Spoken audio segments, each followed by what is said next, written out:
కూటమి అభ్యర్థులను ఓడించాలని విశాఖ స్టీల్ ప్లాంట్ కార్మికులు నిర్ణయించారు.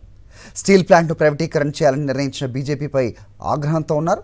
ఆ పార్టీతో కలిసి పోటీ చేస్తున్న టీడీపీ, జనసేన అభ్యర్థులను కూడా ఓడించాలని పిలుపునిచ్చారు. ఏపీలో ప్రచారం నిర్వహించిన మోదీ విశాఖ స్టీల్ ప్లాంట్ అంశంపై ఒక్క మాట కూడా మాట్లాడకపోవడం దారుణం అంటున్నారు కార్మిక సంఘాల నాయకులు. ఉక్కు కార్మికుల పోరాటానికి మొదటి నుంచి రాష్ట్ర ప్రభుత్వం అండగా ఉంది. స్టీల్ ప్లాంట్ ప్రైవేటీకరణ ఆపాలని అనేక సార్లు ప్రధాని మోదీని సీఎం జగన్ కోరారు. ప్రైవేటీకరణకు వ్యతిరేకంగా అసెంబ్లీలో తీర్మానం చేసి కేంద్రానికి పంపారు.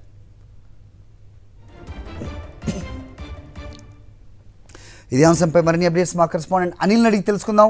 అనిల్, చెప్పండి. సో విశాఖ ఉద్యోగులందరూ కూడా కూటమిని ఓడించాలని అనే నిర్ణయం ప్రకటించడం ఏ రకంగా చూడాలి?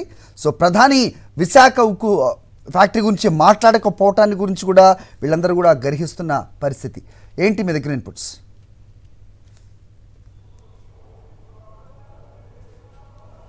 Good morning Hari.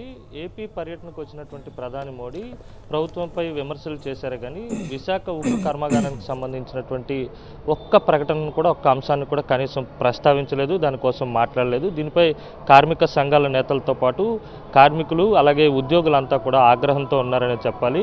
బీజేపీతో జత కట్టినటువంటి తెలుగుదేశం పార్టీ, జనసేన పార్టీ అభ్యర్థులను ఓడించాలని చెప్పి బహిరంగంగానే పిలిపిస్తున్నటువంటి పరిస్థితి ఉంది. మొదటి నుంచి కూడా రాష్ట్ర ప్రభుత్వం ఉక్కు పోరాట కమిటీకి కార్మికులకు అండగా ఉంటూ వస్తుంది.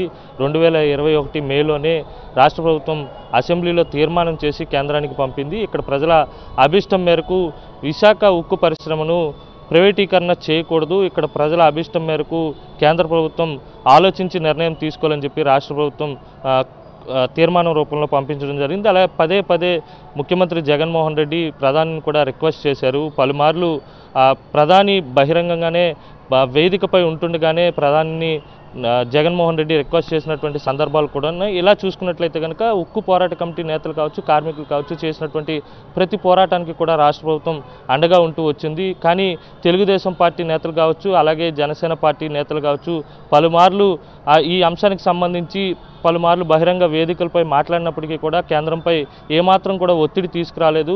కేంద్రం దీన్ని ప్రైవేటీకరణ చేస్తామని పదే పదే చెప్తున్నప్పటికీ కూడా వారికే మద్దతుగా నిలిచారు కనుక వారందరికీ వచ్చేటువంటి ఎన్నికల్లో బుద్ధి చెప్పాలని చెప్పి కార్మికులంతా కూడా డిసైడ్ అయినట్టుగా తెలుస్తూ ఉంది. అందుకు అనుగుణంగా ప్రచారం కూడా చేస్తూ ఉన్నారు.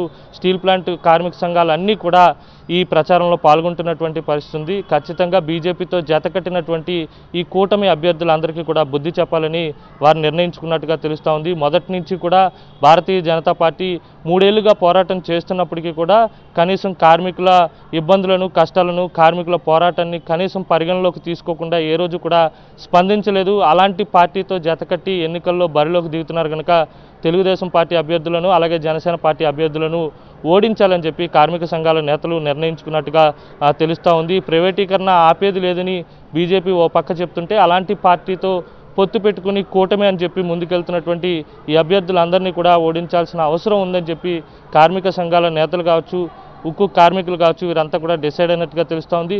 ప్రధానంగా విశాఖలో పోటీ చేస్తున్నటువంటి పార్లమెంట్ అభ్యర్థి కావచ్చు, అలాగే గాజువాకలో పోటీ చేస్తున్నటువంటి అసెంబ్లీ అభ్యర్థి, వీరిద్దరిని కూడా ఓడించాలి. ఎందుకంటే స్టీల్ ప్లాంట్ ఓటర్ల ప్రభావం వీరిపై ఉంటుంది కనుక ఖచ్చితంగా వారిని ఓడించి తీరాలని చెప్పి ఉన్నటువంటి కార్మికులంతా కూడా ఒక నిర్ణయానికి వచ్చినట్టుగా తెలుస్తూ ఉంది హరి. ఓకే అనిల్.